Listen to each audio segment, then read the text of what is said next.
It's like we just launched off a rocket or something.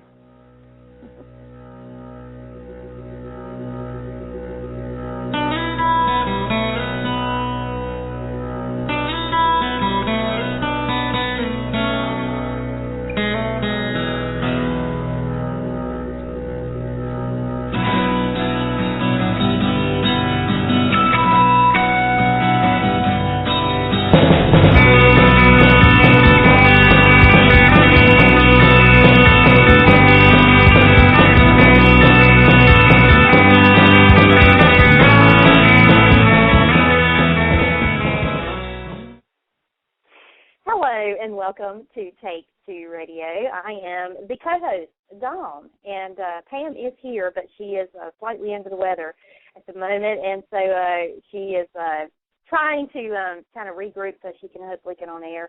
I want to welcome everyone to the show tonight. It is so great to have you here. We have, a ton of people in the chat room, and we are just so excited for who we have on our show tonight.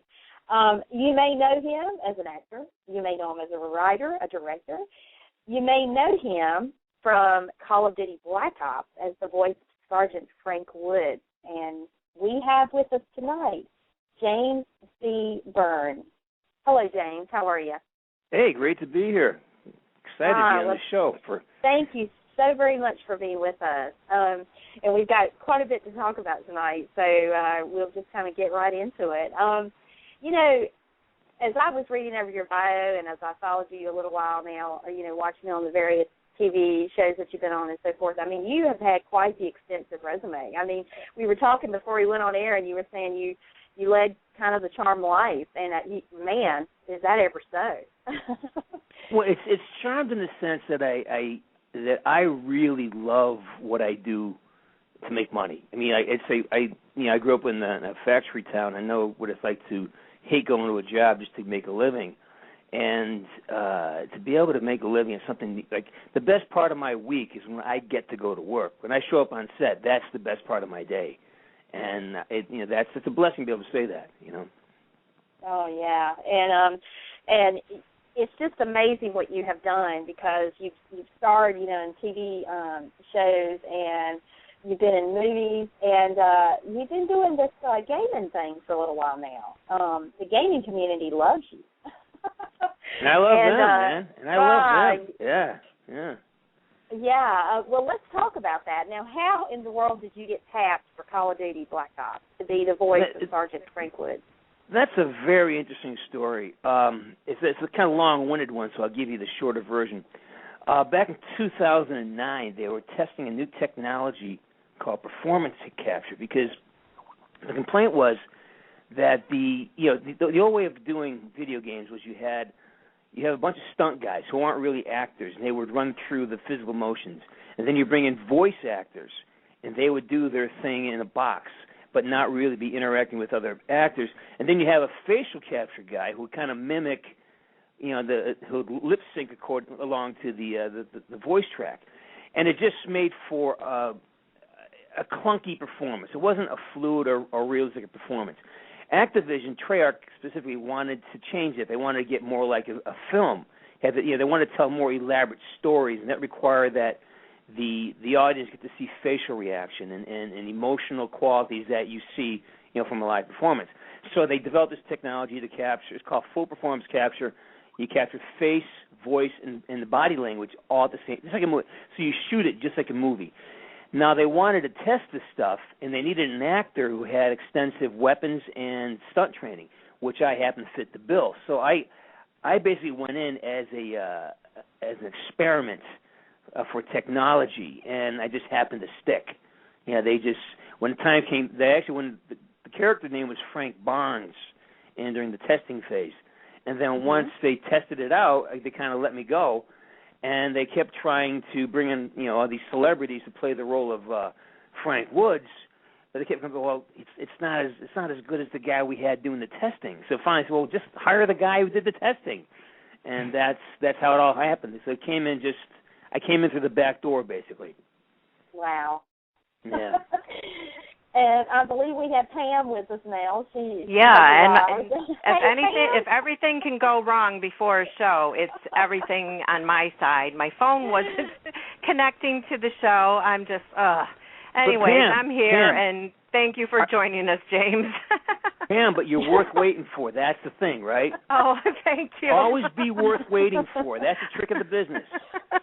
Yeah, when you're doing live radio or TV, there's always something that happens. So we kind of are used to it by now. Mm-hmm. But I wanted to say, you were talking about Black Ops and that, and how you got the part. That's amazing.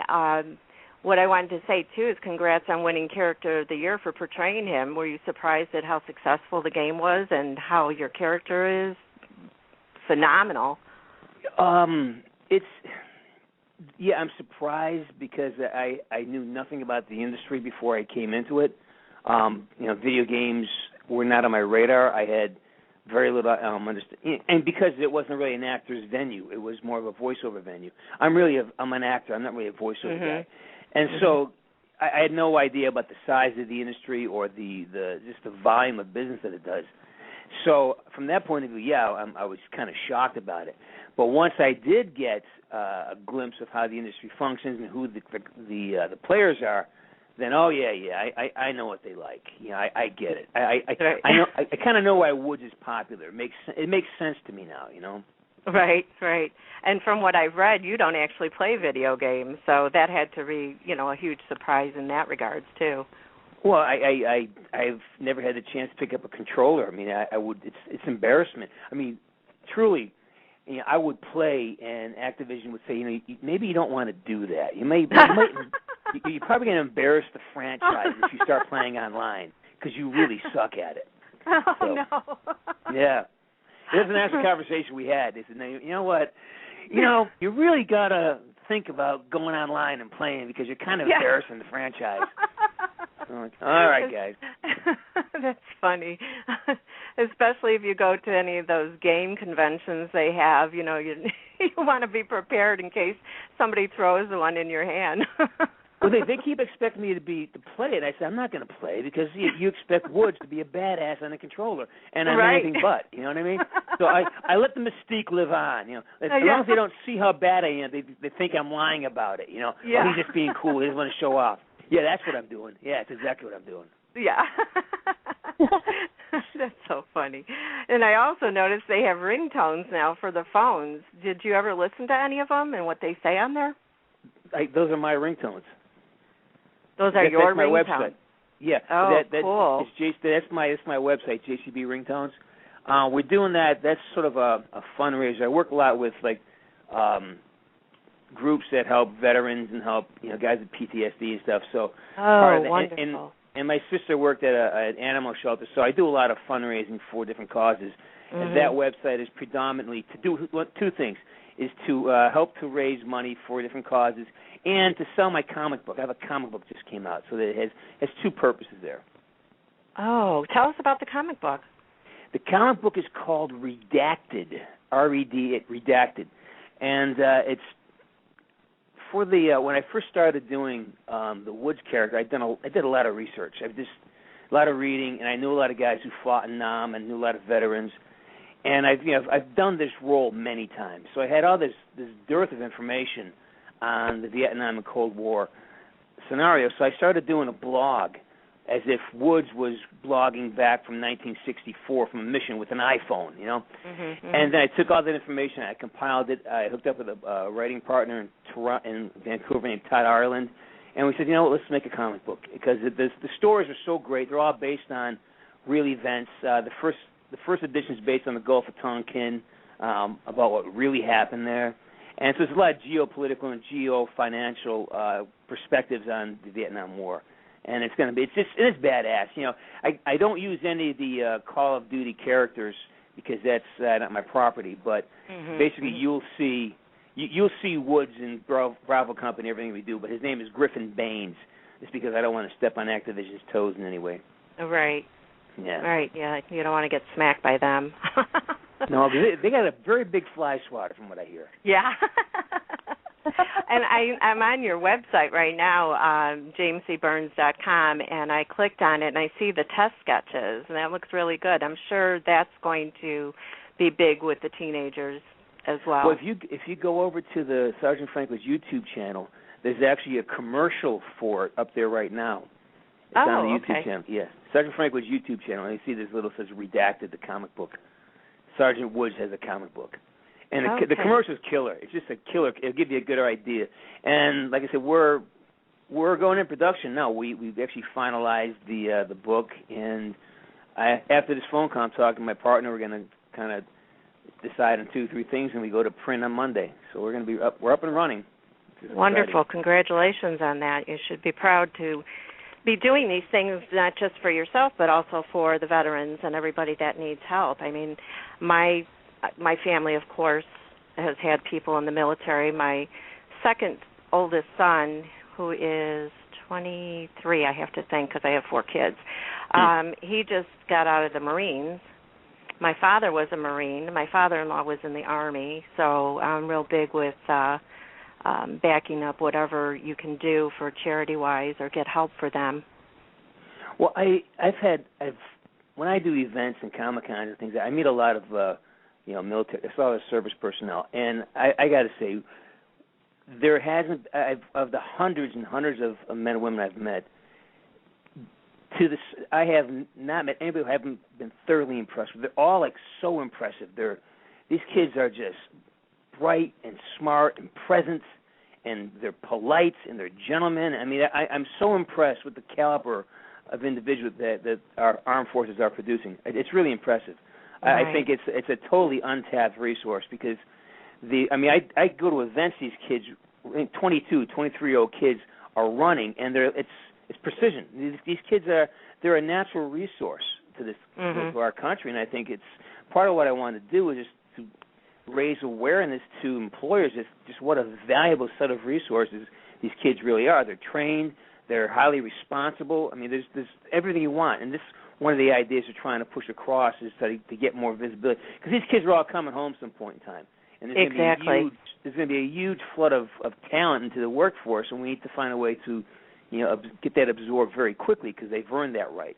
Exactly. Like my son has been home since, it's a couple months now, and he's having a problem finding a job.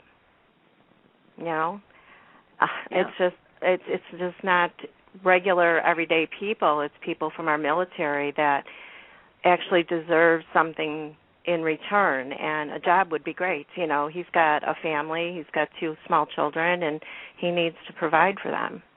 One of the things we find is that it's really important to teach servicemen and women how to explain their skill set in civilian terms. Exactly. A lot of times you only have this, that they carry a weapon. No, you have discipline. You have to exploit these character traits that make you a viable commodity as an employee. Not just the skill set, but as an individual. You're punctual. I mean, Marines, on time is being 15 minutes early. There's not an employer in the world who doesn't love that. And in all honesty, I used a lot of the same when I built an acting career.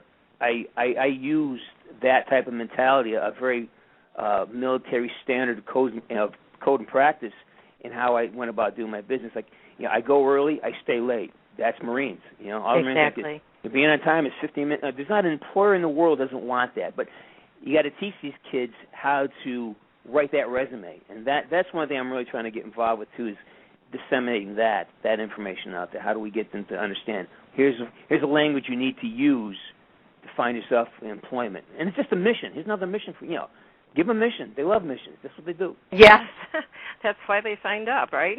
Exactly. Well, you've played a lot of men in uniform type style uniforms, military, fireman, cop, even a reverend. I was wondering, do you choose these roles because we women love a man in a uniform?